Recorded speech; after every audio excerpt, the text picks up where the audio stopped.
रगत सबको रातै हो सेतोले हुन्छ बाहुन दाइलाई बाहुन भन कामी दाइलाई कामी भन घर बदल्नु पर्दैन सोच बदले हुन्छ रगत सबको रातै हो सेतोले हुन्छ जे भए नि नेपाली समाजमा सभ्य बन घर बदल्नु पर्दैन पानी चले हुन्छ घर बदल्नु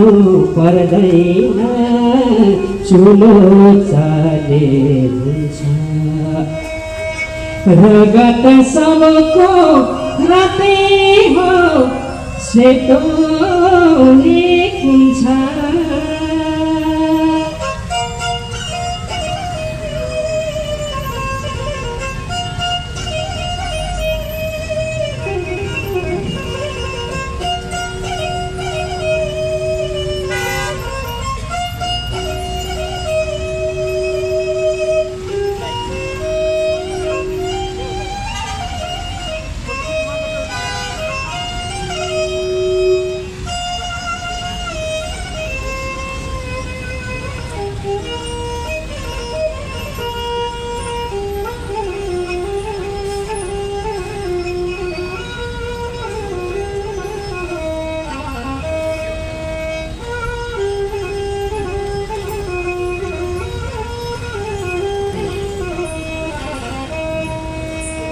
हामी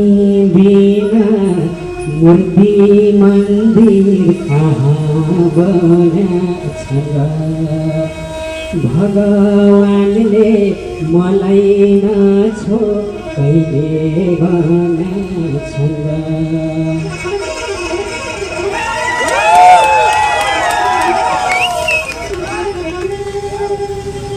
गाइने गाईलाई दुःख पर्दा मगरको मन जलोस् मर्दा पर्दा भोज भतेर एकै ठाउँमा छलोस् रगत सबको रातै हो सेतोले हुन्छ कामी दाइलाई कामी भन बाहुन दाइलाई बाहुन भन घर बदल्नु पर्दैन सोच बदले हुन्छ रगत सबको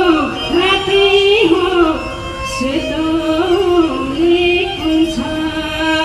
ठकुरीलाई ठकुरी भन कामी दाइलाई कामी भन घर बदल्नु पर्दैन चुलो चले हुन्छ घर बदल्नु पर्दैन पानी चले हुन्छ घर बदल्नु पर्दैन चुलो चले हुन्छ यो हाम्रो समाज परिवर्तन हुनुपर्छ मान्छे मान्छे भएर बाँच्न पाउनुपर्छ आज 21औं शताब्दीमा पनि मान्छेले मान्छेलाई विभेद गरेको देख्दाखेरि बुढा लागेर आउँछ यो गीतले दिन खोजेको सन्देश हामी कामी भन्न पनि गर्व गर्छौँ हामी दमाई भन्न गर्व गर्छौँ सार्की भन्न हामी गर्व गर्छौँ तर यही शब्दलाई अपहेलित गरेर हामीलाई नहोच्याइयोस्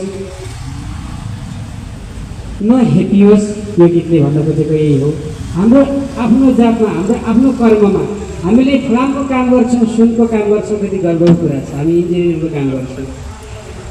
दमाई दाइले नसिधेको भए त्यो बेलामा नसिधेको भए अहिले त अब विभिन्न प्रविधि आयो तपाईँको पातले छोएर हिँड्नुपर्ने हुन्छ, बोक्राले छोएर हिँड्नुपर्ने हुन्छ होइन। आज एउटा तपाईँले थालीमा बनाइदिएको भए पातमा खानुपर्छ, बोक्रामा खानुपर्छ होइन। त्यो इतिहासलाई चाहिँ नि नबिर्सेर, त्यो इतिहासमा चाहिँ एउटा विश्वकर्माको छोरा चाहिँ इन्जिनियर हो है, एउटा गन्धर्वको छोरा चाहिँ सूचना, जस्तै अहिले त क्यामेरा आयो, अनेक चाहिँ प्रविधि आयो, त्यतिखेर चाहिँ सूचनाको सन्देश सार्कीले गर्थ्यो। त्यो समाजलाई बिर्सिन भएन। सार्कीले जुत्ता बनाइन्छ, अहिले हामीले जुत्ता लाउँछौँ, कति ब्रान्डेड जुत्ता लाउँछौँ, कति राम्रो राम्रो जुत्ता लाउँछ होइन। तर त्यतिखेर चाहिँ नि सार्कीले अहिले जुत्ता नभएर खाली खुट्टा हिँड्नु पर्थ्यो भने जस्तै हामी आफ्नो कर्ममा गर्व गर्छौँ, गर्व गर्नुपर्छ र त्यसलाई नै अवहेलना नगरियोस्, हामीलाई मान्छे भएर जिउन दियोस् भन्ने मेरो पनि एउटा अपेक्षा छ, कामना छ भन्दै रुकुम सतीमा जुन घटना घट्यो, आज सोही दिन नवराजको हत्या भएको दिन उहाँप्रति भावपूर्ण श्रद्धाञ्जली व्यक्त गर्दछु र उहाँको साथीहरूप्रति पनि म भावपूर्ण श्रद्धाञ्जली व्यक्त गर्दछु भन्दै आजको यस कार्यक्रमबाट मलाई बिदा दिनुहोस्।